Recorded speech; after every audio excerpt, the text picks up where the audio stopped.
scientists have made a groundbreaking discovery. They found a massive underground reservoir of liquid water on Mars. This reservoir is so large that it could cover the entire planet with water up to a depth of 1 to 2 kilometers, or about a mile. This discovery has solved a long-standing mystery about Mars. What happened to all the water? Mars wasn't always the dry, dusty planet it is today. Billions of years ago, Mars was a very different place. It had a thicker atmosphere and a warmer climate, allowing liquid water to flow across its surface. How do we know? Well, 3 critical pieces of evidence show water once flowed on the red planet. The first is a network of valleys and outflow channels.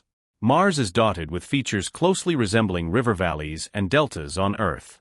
These networks of branching valleys suggest that liquid water once flowed across the Martian surface, carving out channels and depositing sediments. The second is the presence of hydrated minerals.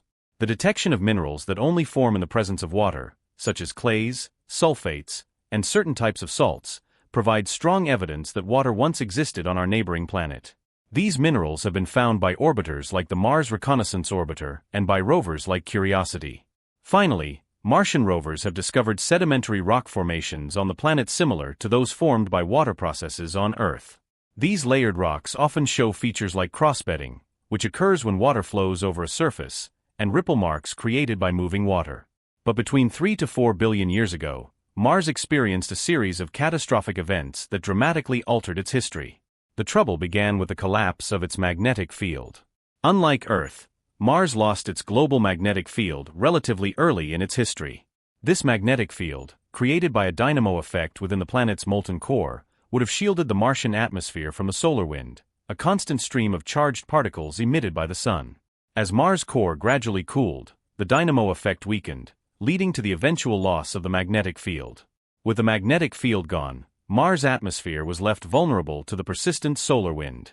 Over time, this solar wind stripped away much of the atmosphere, causing the atmospheric pressure to drop significantly. As the atmosphere thinned, it became increasingly difficult for liquid water to exist on the surface.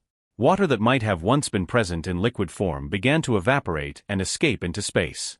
The thinning atmosphere also led to a weakened greenhouse effect, resulting in a sharp drop in temperature. Mars transitioned from a warm and wet environment to the cold, dry world we see today.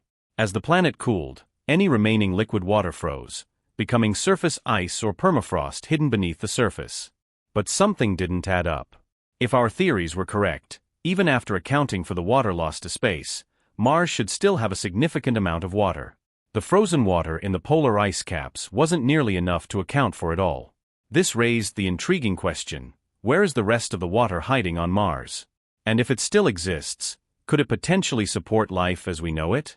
The answer came from NASA's InSight lander, a groundbreaking mission that aimed to explore Mars' interior structure.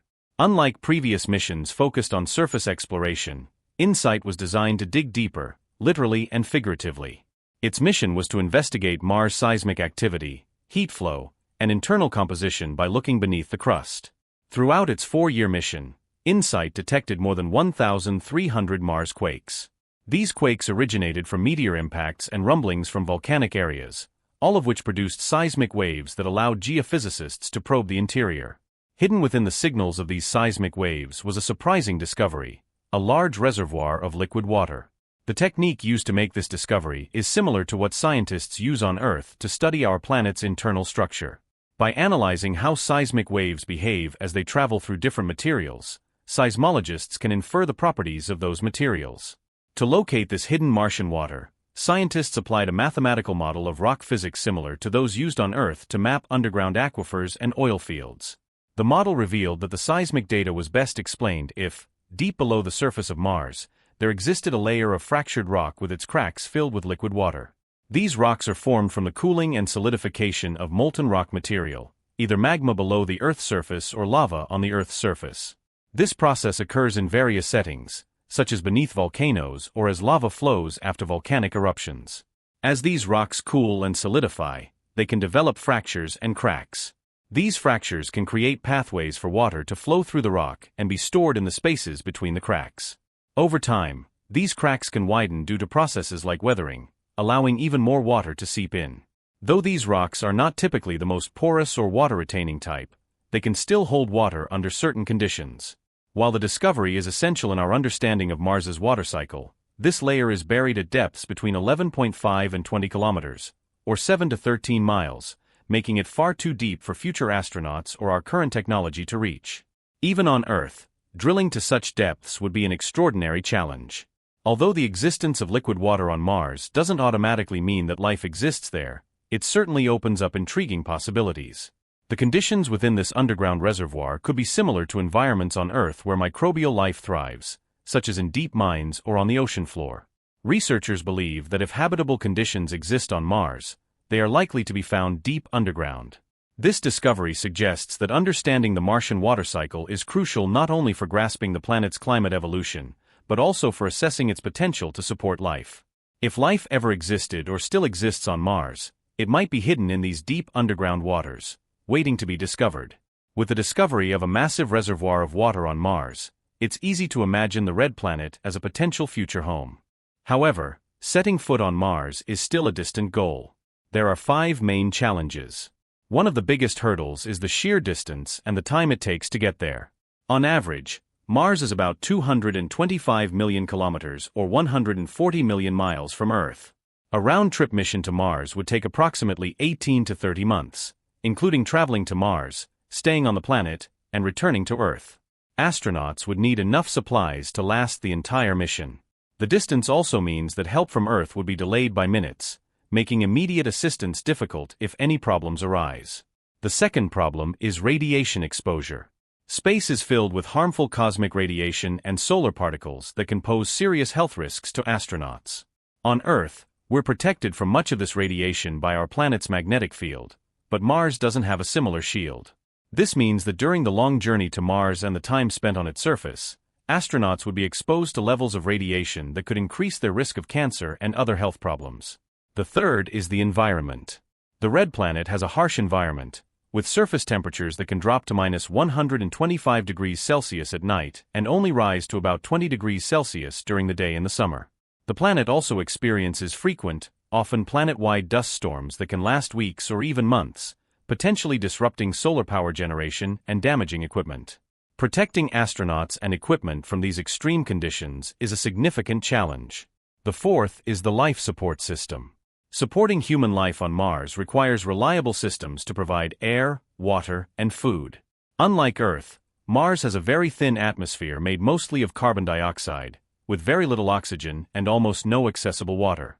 This means that astronauts will need advanced life support systems to generate oxygen, recycle water, and produce food on Mars, or bring enough for the entire mission.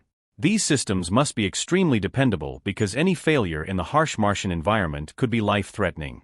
Finally, we have the challenge of physical and mental health. Prolonged exposure to microgravity during the trip can cause muscle atrophy, loss of bone density, and other physical health issues. Once on Mars, the lower gravity, about 38% of Earth's gravity, may also have effects on the human body that we don't fully understand yet. Beyond the physical challenges, the psychological impact of such a mission is also a major concern. The isolation, confinement, and great distance from Earth could lead to stress, anxiety, and depression among the crew. Keeping astronauts physically and mentally healthy throughout the mission is a complex challenge that requires careful planning, ongoing support, and innovative solutions. The discovery of the water reservoir on Mars has added an exciting new chapter to our understanding of the planet's history. It opens up intriguing possibilities for future exploration, including the potential to tap into this resource. While this may be a distant goal, it sparks the imagination about what could be achieved as we continue to explore and learn more about Mars. Recently, China brought back a sample of lunar soil from the far side of the Moon. With their successful series of missions, they might become the first nation to set up a permanent base on the Moon. If you missed this episode, be sure to catch up on this exciting update.